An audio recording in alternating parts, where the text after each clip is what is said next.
Our big team case is on Stryker, a medical technologies company. I am David Cohen. I'm Sarah Pendergast. I'm Nick Gonzalez.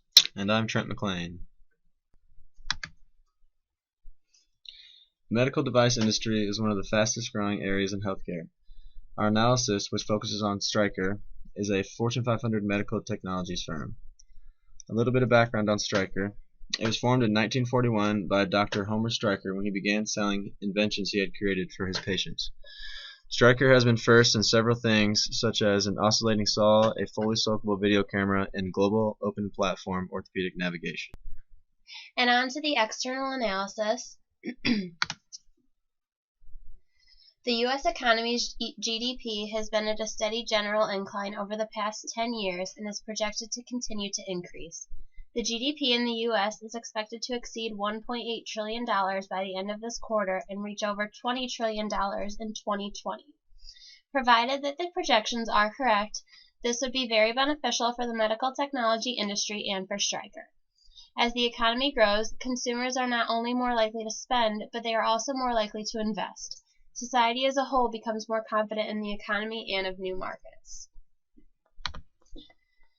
The GDP's annual growth rate in the U.S. has taken a dip in recent years, but is currently on the uprise and is projected to continue to do so. Again, this will benefit the industry and our company greatly if this continues for similar reasons as mentioned before. The Consumer Price Index has increased at a somewhat constant level for the past 10 years. This is beneficial for the industry because it will help guarantee an increase in profits year after year.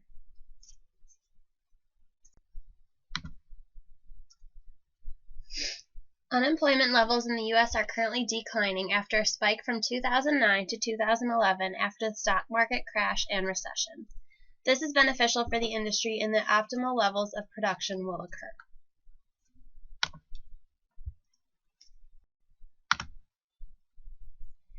The U.S. is the largest medical device market in the world and alone represents about 38% of the medical device market globally.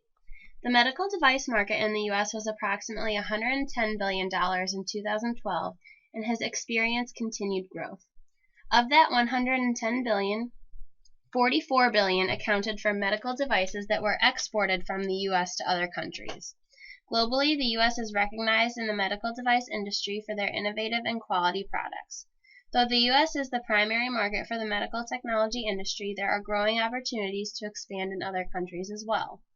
The only reliable, prevalent data comes from the U.S., Australia, and Europe. Currently, there are large efforts being made to expand in Asia as well. Other markets with the most potential are the fastest growing economies in the world and include Brazil, Russia, India, China, and South Africa. While all healthcare related matters are dominant in stable regions, Doctors Without Borders goes to these unstable conflict zones and provides medical care to those who are impoverished and can't afford it, who would otherwise not have access. Despite this, overall globalization of the industry is low. Companies in the industry are predominantly small or medium-sized who operate on local, regional, or national levels. Their size and competition from larger companies make it hard for most companies to have a global impact. There are four main types of technologies coming out that we have identified as key opportunities and threats for the medical technology industry. First up is 3D printing. There are two main types of 3D printing going on. The first is costly, specialized, more complex. This is biological printing. The medium insert are human cells, stem cells, and other nutrients that will eventually produce organs, portions of organs, and human tissue. The idea behind this is it will eventually replace the need for organ transplants, while presently serves as a surgical tool aid to surgeons in complex organ surgeries. The end cost is about $1,000 for a liver lobe or heart valve, significantly reducing the cost of a current organ transplant. The other type of 3D printing going on is more simple. It uses a plastic mold insert. It is simplified, it is standardized, it is functional, We can produce a forearm limb right now for about $15 and have it printed out in 35 minutes. This type of technology can be readily available in rural areas. The next up is smart-powered or brain-computer interface technologies. These are remote or wired connections for communication between a brain and physical devices. Essentially, software is reading brain-amplified waves for mind-controlled devices. It's most applicable in prosthetics. The next type of technology are robotics and nanotechnology. Robotics works really well with prosthetics as they try to incorporate BCI technology. Nanotechnology are very, very small robots who have recently found some success being inserted and stable within the human body to deliver zinc. This is hopeful for in the future that we may one day be able to consume nanobots who will heal the human body from within, eliminating the need for surgeries. The next up are point-of-care diagnostics. These are machines that will eventually replace a majority of what physicians do now. These types of machines can test, they can diagnose, they can detect through body scans and other types of detections that are impersonal and less invasive from today's physician-to-patient interaction. The industry is expected to double to $35 billion from its 2012 prediction all the way up to 2025. The main political and legal factor affecting the medical device industry today is tentative and upcoming public policy involving healthcare. Changes including universal public healthcare may be imminent. Companies like Stryker must learn to adapt to new regulations and policies such as this public healthcare. Another factor when considering the future of medical technology is the industrialization of the entire globe. The world is advancing quickly, and soon countries that had no need before will require the use of the most modern medical equipment. The World Health Organization states that 34% of countries have a health technology national policy that is part of the National Health Program, and 65% have an authority responsible for implementing and enforcing medical device-specific product regulations. The demand for medical equipment will be increasing around the world, and just like in the United States, the status of regulations and policies will greatly affect the strategies and revenue possibilities for medical technology companies. When we talk about the demographic environment in the medtech industry, we are looking to see who is actually buying and who's actually using these products and services. We've identified two different types of consumers. First up is the end consumer. This only represents 10% of all consumers out there. They are the eventual beneficiary, people like you or me who are receiving the products. They are predominantly in the United States, as well as if you look to the map below on the left, any nation in green provides universal health care to their citizens who have access to this type of medical advancement. If you look to the graph to your right, we see the Doctors Without Borders operations who expand that healthcare coverage into the most rural and impoverished areas of the globe so that they may have access as well. But like I said, they only represent 10% of the total buyer market. Majority is the primary consumers. They represent 90% of the market. These include places like hospitals, distributors, specialty care providers, third-party healthcare providers, and so forth. They have the biggest sums of money, the biggest interest and capabilities of buying large sums of these products. Hospitals control the greatest percentage at 35%, though they are shrinking every day.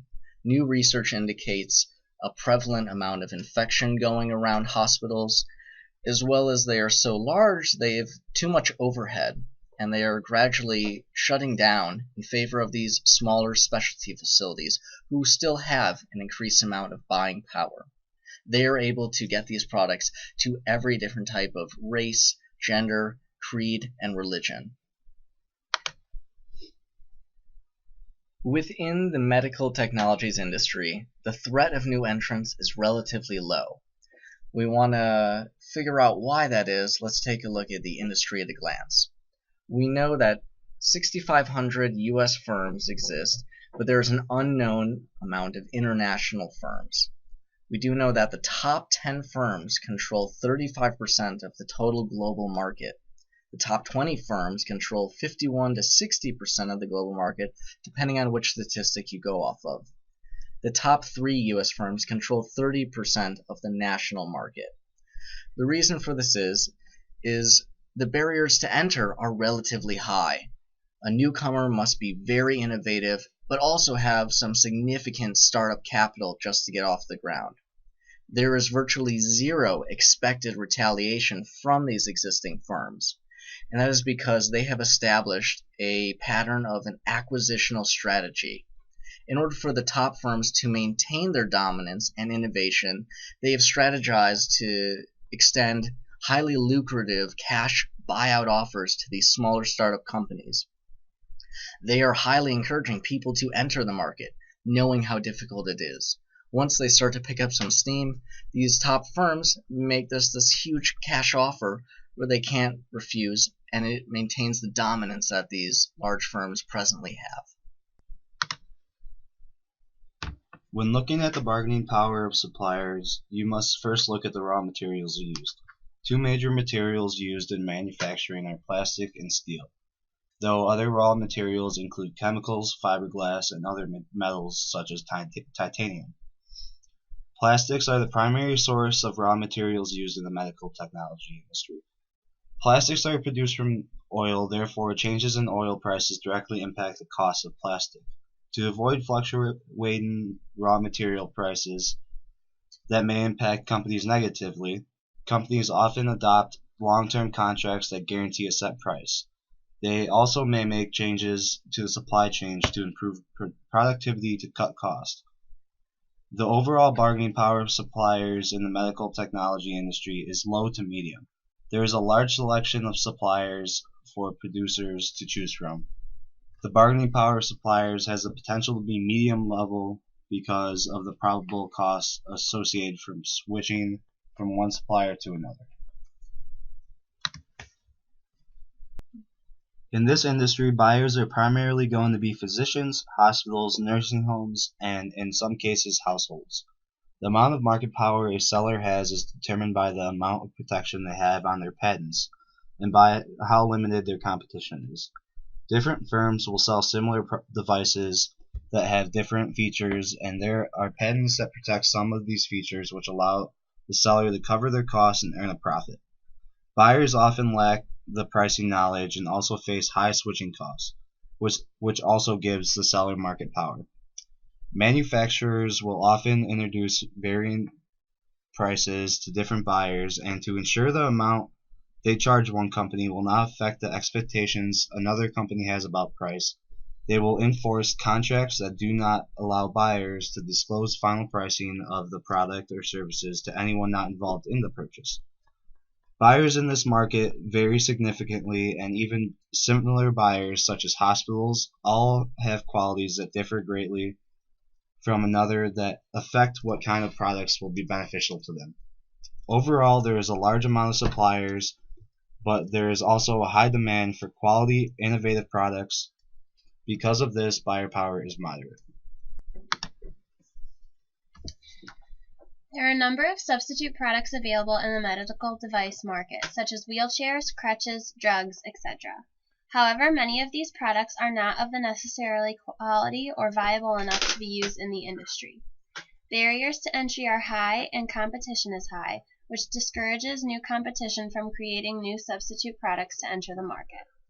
Products used in the medical technology industry are made for specific purposes. Creating a substitute product to solve the same purpose would be very difficult in most cases. For example, a wheelchair could be a substitute for a patient who could otherwise use a prosthetic limb. However, this substitute will not provide the same kind of freedom for the patient. It would not be considered as viable. Therefore, the overall threat of substitute products in the medical technology industry is low. The rivalry amongst existing firms is relatively high. All of the top firms are competing for international territory expansion, and the first to achieve success through economics of scale.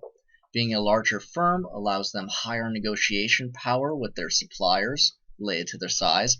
It also gives them more funds for an acquisitional strategy. There is heavy competition amongst patent infringement for the top firms. As soon as somebody releases a product, everybody jumps on their legal team to make sure no patents are infringed, and if so, legal lawsuits are quick to ensue. The key to success here is to diversify, and much of this is done through an acquisitional strategy. Smaller companies are looking to grow either through in-house innovations or with outside strategic partnerships. Primarily, though, they are really looking to exit the market through a lucrative cash buyout from these stronger top firms who are looking to swallow them up for the purpose of extinguishing competition while expanding their own diversification. The medical technology industry is in the growth stage. Despite slow growth in the beginning of the company and of the industry, both have grown tremendously in a short amount of time. Challenges included high costs, uncertainty, and new firms entering the industry often, among others. With that being said, the industry and Stryker both have great potential for continued growth at this point in time.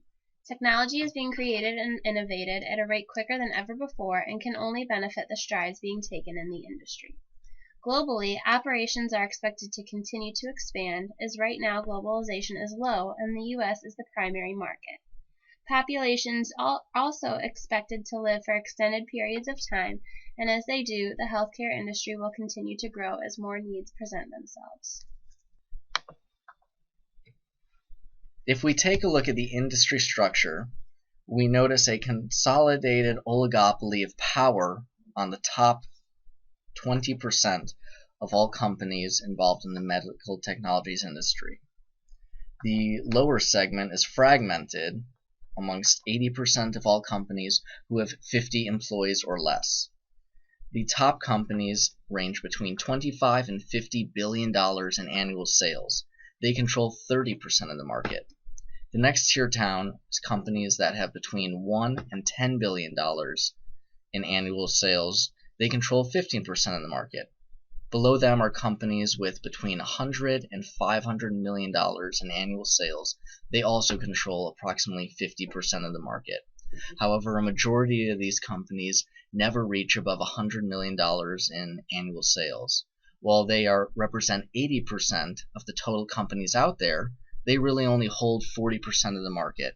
As you can see on this graph, Johnson & Johnson has the largest share with close to 8% of the total market.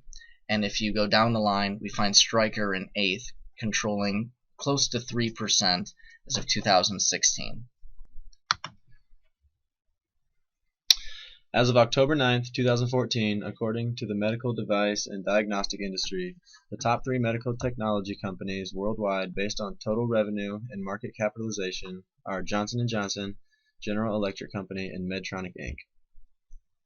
Johnson & Johnson was founded in 1886 by the 3 Johnson brothers, Robert, James, and Edward.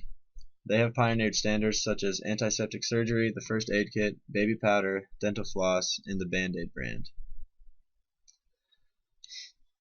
Regarding the future objectives of Johnson & Johnson, they initiated a program called Healthy Future 2015 Sustainability Goals Progress. While maintaining their core goals and values, this program intends to increase activity in advancing global health, safeguarding the planet, and supplying sustainability. General Electric was started in 1878 when Thomas Edison founded the Edison Light Company. GE is responsible for the first X-ray machine, electric locomotive, technology behind the first radio broadcast, and electric kitchen appliances. When looking ahead for GE, they plan to allocate 75% of their resources on infrastructure and to invest the rest in areas related to their core. With Medtronic, beginning in 1949 as a medical equipment repair shop, Medtronic is now one of the world leaders in medical equipment. According to their website, this company was built on the deep moral purpose and a purpose to use scientific technology to improve the lives of others. Looking forward for Medtronic, they at in an investor conference a few years ago, the CEO of Medtronic discussed some future opportunities they plan to take advantage of. These include addressing the universal healthcare needs, improving clinical outcomes, and expanding access, and optimizing cost and efficiency. And we will now begin the internal analysis portion of our presentation. We'll begin the internal analysis by looking at some historical and financial performances of Stryker. The first graph shows the gross profit margin of Stryker over the last 5 years. One reason that you see this dip in 2014 was from heavy losses from the medical lawsuits. In 2012 through 13, the FDA loosened up on their restrictions for testing in an attempt to get products on the market quicker. One consequence of this was billions of dollars in losses for companies like Stryker, who were selling less than fully tested products to their customers. This next graph shows net profit. As you can see, at the beginning of 2015, their net profit took a major dip. One cause of the steady decrease can be explained by the provisions of universal health care going into effect at the beginning of 2014. Nationwide health care was put into place in 2010, but companies didn't start seeing the effects until 2014, when these provisions increased coverage and reduced profits for healthcare companies. This next graph shows net profit margin. Stryker was very shaky in this area between 2013 and the end of 2015, ranging from 2.39% to 19.23%. Net profit margin is a volatile number. These differences are also a result of lawsuits and public health care, as mentioned above. And our final graph shows the current ratio of Stryker for the last 5 years. The most common description of the current ratio is their ability to pay their bills. A healthy current ratio falls between 1.5 and 3. Anything below 1 means there is not enough to pay the bills and signals a potential cash flow problem. Stryker had a current ratio higher than desired up until 2014, but since then have leveled off at a very strong current ratio. When the current ratio of a company is moderately consistent, there is no sign of concern. This graph shows Stryker is relatively healthy in this area. Through an analysis of Stryker's corporation, we have been able to divulge their value chain. Their primary activity starts with research and development. This is the single most important aspect of both Stryker and anyone really in the medical technologies industry. Recently, Stryker has incorporated an acquisitional strategy that falls under the research and development category. Next is operations, then marketing and sales, outbound logistics, and the service of existing products available to consumers. Together they hold up and support the secondary activities that make Stryker so valuable. Those include firm infrastructure, human resources, the procurement of raw materials and other resources such as employees, and then technological innovations. To take a look at Stryker's infrastructure, we first take a look at their corporate governance, which starts with their board of directors. The board of directors aims to empower upper management. Their goal is to review and analyze company progress, annually assess top-level management, and decide who are best suitable candidates for vertical promotions, and ensure employee and product adherence to ethical and quality standards while maintaining accountability. They presently have a very strong group of directors, with some members remaining on the board for decades. The directors are a diverse group of individuals who each have a unique background, offer different skill sets, specialties that result in various focal points for them to aim as they move Stryker forward in the right direction. Stryker publicly adheres to keep at least 2/3 of all directors as outsiders. Currently, Kevin Lobo is the only insider board member with a dual position, leading the board as chairman and also as chief executive officer internally. The strategic leadership at Stryker features 16 upper management executives. Of those 16, 5 of them are considered the key executives who are subject to additional executive compensations. We'll focus on Kevin Lobo, who holds the single most power at Stryker, leading the company's board of directors and the company's strategic direction as CEO. Lobo, born in India and raised in Canada, has a strong personal connection to international expansion. Through vertical internal promotions, Lobo has risen from Stryker's lead orthopedics division to president and CEO in 2012. He additionally became chairman of the board in 2014. His mild temperament promotes a listening-first attitude from upper management, and his past employment experience as competitor competitor Johnson & Johnson makes him an ideal candidate to steer Stryker into the future. As CEO, he has pushed for innovation and accountability to the individual employee and escalated the company direction of acquisitions for growth in new global markets. Lobo is highly regarded at his position, being recognized as one of the 50 greatest CEOs by Glassdoor in 2015. The other key executives all have unique backgrounds related to the healthcare industry, with a majority of them becoming executives after vertical advancement and multiple years within Stryker. Stryker's board of directors gives financial reporting controls to internal upper management.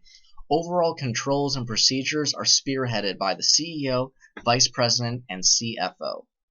Stryker has a well-balanced executive compensation between salary, bonuses, other income, restricted stock awards, security options, LTIP payouts, and non-equity compensations. For his dual work as both CEO and chairman of the board, Kevin Lobo received the highest compensation for the 2015 fiscal year with over $10.4 million. Amongst the key executives, over $27.75 million was spent on compensation. 2015 saw no bonus awards and no LTIP payouts over the past 5 years, according to Morningstar. The strong government controls facilitate over 100 different nations with over 12,000 U.S. employees and an additional 10,000 international employees. Their global headquarters are proudly located in Kalamazoo, Michigan, with a dual regional European headquarters opening last year in Amsterdam, whose responsibility is not just Europe, but the overseeing operations in the Middle East and Africa. Stryker works well with their transnational corporate business model as they look to expand further into Asia, their next projected area of expansion. Stryker induces both radical and incremental innovation as they introduce new products, different products, and make improvements on existing models. Top management institutes an induced top-down approach for strategic behavior that builds on past corporate accomplishments while providing individual employees autonomy to enhance their unique ideas for individual projects. These parameters have helped Stryker continue to grow a wider foundation that supports vertical growth as they expand into new divisions in the medtech industry and a wider geographical market. The end results are an admirable corporate culture. Lobo and other executives have established a focus on new ideas, global expansion, and a strong, stable upper management team who generates a focus-driven corporate culture that has helped attain superb employees who ultimately achieve growth for Stryker. Culture at Stryker USA provides their employees with autonomy, but expects a proven track record of results for continued employment. They inspire innovation and are not afraid to spend money on the company to make that happen. Fair industry compensation is provided, but often requires unpredictable additional hours to meet the demands of their customers and operations. Pessimism is not tolerated, but leadership is expected.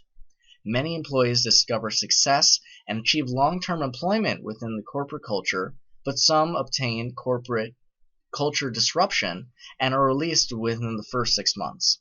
Stryker keeps this initial turnover rate low through a multi-step detailed interview process. Stryker's operation and logistics department are key strengths to their success. Operations at Stryker involves bringing products to the market after research and development approves prototypes for production. This division adequately manages the timely and costly hurdles associated with getting a new product approved by the FDA. Stryker has strategically steered the course of product design that can be cost efficient in comparison to all area of medical developments that must meet the same FDA guidelines and mandatory testing for approval. 3/4 of Stryker's expenditures concentrate on passing FDA standards. When it comes to logistics, Stryker deals with the obstacle that is difficult to anticipate patients' needs in over 120 countries without having high excess over inventory cost. In 2006, Stryker returned to the front end of their supply chain and incorporated vendor-managed inventory. They decided to focus more on their supplies and distribution centers and less on the end customer. Further steps were taken by partnering with TradeBeam and its iSupply inventory management software, which focuses on real-time visibility and single-tool viewing offering. Since using TradeBeam's iSupply solution, they have decreased inventory levels by up to 50% while having a 20% increase in demand. The single most important primary activity in Stryker's history has been research and development. Research and development to Stryker is the single most expressive form of growth and development for their industry through new and enhanced products. In 2008, Stryker unveiled a new strategy for research and development that would focus on the acquisition of smaller companies. They would then adopt the smaller companies' innovations into their own product lines. That strategy was a smashing success for Stryker, but in 2011 particularly, Stryker really wanted to focus on their own in-house innovations. This was primarily fueled by the FDA's momentary unofficial stance that would give way to companies releasing products faster to the public and decrease the time and costly barriers related to testing of the new product's approval. Basically, the FDA had said, we understand there's lots of new products in the market, and we would rather have them released to the general public and figure out the defects later, as opposed to holding off ways to improve the quality of life for U.S. citizens right now. But as a result, in 2016, we are seeing higher recall rates than normal from products around 2011-2012. Stryker has been noticing an increase in costly recalls from products of those years. One of the two most significant losses affecting them today comes from a hip product recall that recently reached an uncapped settlement of close to $1.5 billion. They also have an outstanding Class 1 recall of the Shape Match Cutting Guide product, which has not settled yet, but is expected to reach an agreement well above the $2 billion mark. Yet still, their total different product recalls number is under 175 over the past 10 years, and this recent one being the only Class 1 recall is a considerably lower rate than the industry standard by comparable companies of their size. Medtronic, for example, one of Stryker's most comparable competitors, presently has 15 significant lawsuits outstanding in just their past 3 years. The acquisitional strategy for Stryker comes with its own unique budget within research and development. Acquisitions is given approximately 1/3 of the past year's sales for the option. Sometimes Stryker adheres to that 1/3, sometimes they go significantly less, but they have shown that they're willing to go even above that 1/3 amount if they find the right opportunity.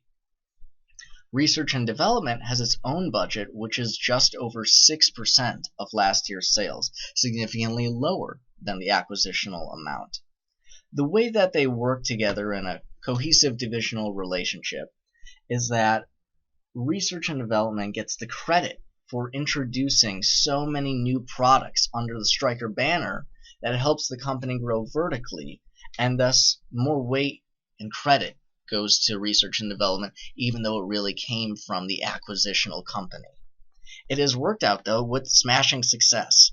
Evaluated by the number of products, the number of patents, and total sales, Stryker is a company that has been around since 1941, doubled in just the last 10 years thanks to this new strategy.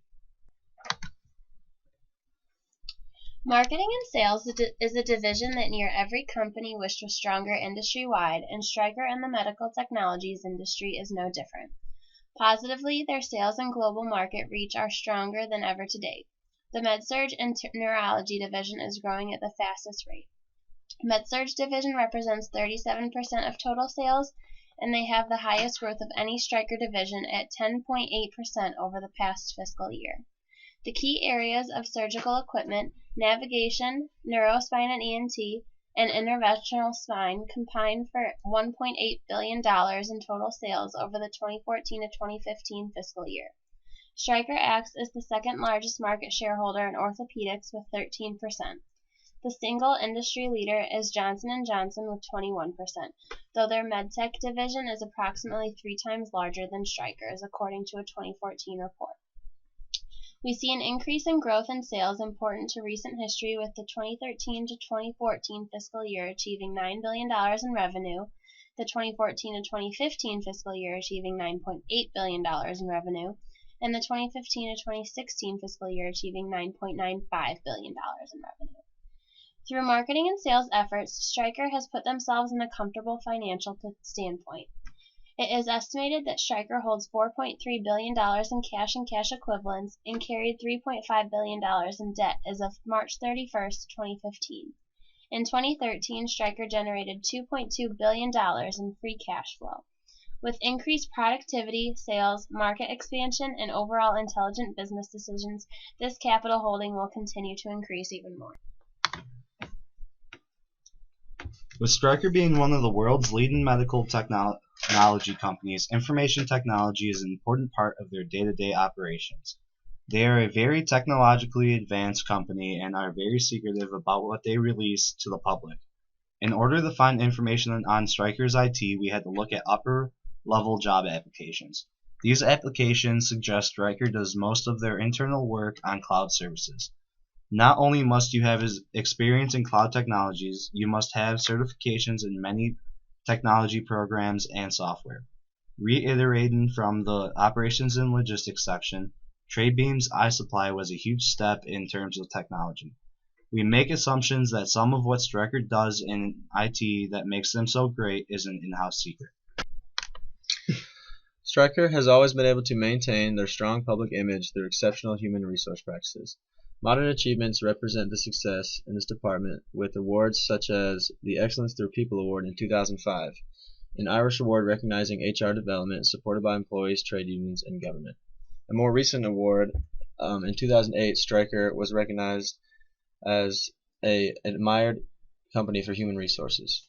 This year they have already ranked number 33 on the Hayes Group list of the top 50 companies most admired for human resources. Stryker creates value in their ability to maintain their strong public image and attract top-tier employees. But in recent years, the medical device industry has been struggling to find capable American talent. One way to combat this, Stryker has just hired a new Vice President of Global Human Resources in 2012, Stephen Biscotter. His responsibilities cover all HR policies, practices, planning, and direction and activities. His direct initiatives have improved the public image of Stryker's corporation's human resource practices. Other key tangible resources for Stryker are found in the products themselves, particularly their function and reliability. Stryker has close to 60,000 different products out there, 5,300 international patents that are recognized in 164 different countries. Over the last 10 years, they have had 117 voluntary Class 2 and Class 3 recalls, with only one Class recall over the past 10 years. You might think this is high, but competition actually ranges anywhere between 10 and a full 1,000 different recalls over the last 10 years. Intangible resources include employee satisfaction. To work at Stryker, it is a highly rated company who receives numerous awards by Glassdoor and other annual awards that have been continuous since 2002. They have been on Fortune's 400 list since 2013 annually consecutively. They have a corporate focus on integrity, employee engagement, morale, and rewards for achievement that allow for the recruitment of top-tier employees in the industry. They also have excellent customer service. With an international 24-hour call center, and qualifications to work in their customer service division as having dedication, flexible hours, and at least 2 to 3 years of previous work experience. Next, we're going to talk about problem identification and solutions. Stryker's research and development is on the decline. They are also heavily integrated and dependent on the prosthetics industry, which is changing rapidly. 3D printing is making it easier, quicker, and less costly to produce prosthetics. Global legislation is the biggest threat to the industry. The competitors are not gaining any significant amount of strength in comparison to Stryker. Despite costly lawsuits and acquisitions, spending is not out of control as Stryker has planned for and budgeted for these transactions to happen. The company is expanding rapidly, but according to our research, it has not been out of foolishness. We have come up with 3 different recommendations with implementation for Stryker to do. The first is to focus with a heavy budget and amount of resources for research and development on 3D printing, BCI technology, and robotics. We've come up with this idea by analyzing the prosthetics industry. The image to the right is a Sudanese citizen. His name is Daniel. He is one of 50,000 amputees in that nation alone due to war conflicts going on there. As a result, a group of physicians in the U.S. have come together with a solution for Daniel and other Sudanese refugees, and really anybody on the planet who has an amputee but might not be able to afford today's prosthetics. They have come up with a very basic model that can be printed off for $100 in just 6 hours. Daniel, like others, is now able to get a prosthetic limb at a much cheaper rate than what is being produced today. We feel the whole prosthetics industry, their bottom is just going to be taken out by 3D printing. The future for prosthetics is one that incorporates BCI technology and robotics. The image to the right is a man named Les Baugh. He is one of the very few currently able to receive experimental technology. He has received 2 prosthetic arms that he is able to control with the use of his mind because of BCI and robotic technology. We recommend that Stryker put lots of money into those 3 technological industries to supplement the prosthetics industry, which will be shrinking shortly. Prosthetics is very, very important to Stryker, and we don't want them to lose out on market share. This is a rather costly idea to implement, though, because these 3 different types of technologies are rather expensive to perfect, and it's risky trying to come up with a single product that will utilize all 3 of them at once.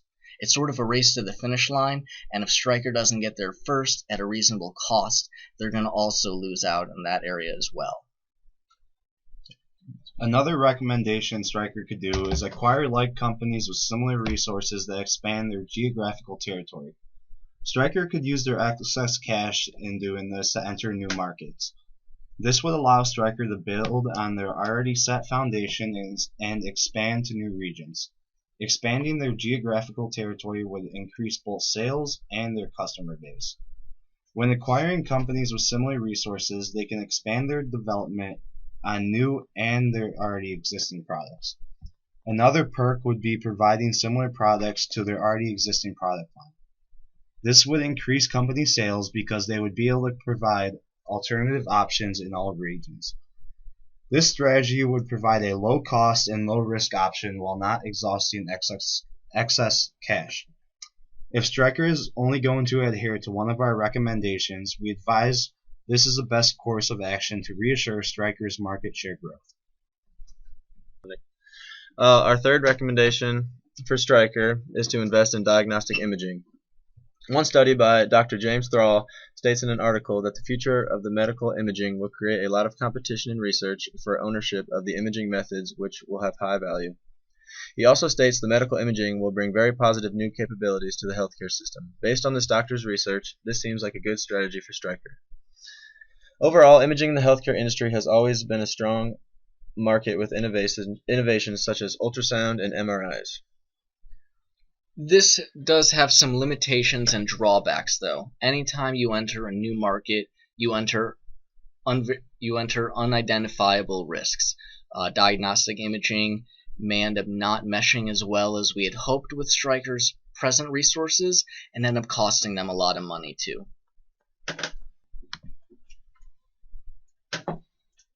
Initial research on Stryker allowed us to pick them as a struggling company because of their public recalls and stagnant, decelerating growth over the last few years.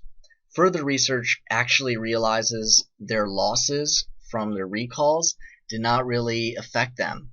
Sales improved, their public relations improved, even though they were costly both to their reputation and to their pocketbooks. At the end, it turned out it didn't really matter. They're in an industry where these types of recalls are expected and almost standardized, and Stryker is below the curve on that mark. They've also noticed significant decrease in their accelerated growth year after year. While they did improve from 9.9 all the way up to 10 billion, it had not been as incremental as the previous years. We believe their acquisitional strategy was slowing down, but on February 1 of this year, Stryker announced the purchase of Sage, a medical and surgical device supplier company. This expands their horizontal foundation as well as vertical movement into new areas. This was a very, very costly acquisition, close to $3 billion, but it gives them the hope for significant improvements in the near future. Our end conclusion is that Stryker is actually a great company. They are doing just about everything right. Their acquisitional strategy is phenomenal for growth. The way that they retain and train employees gives them a core competency other firms wish they could achieve. We actually recommend you go out and buy Stryker stock.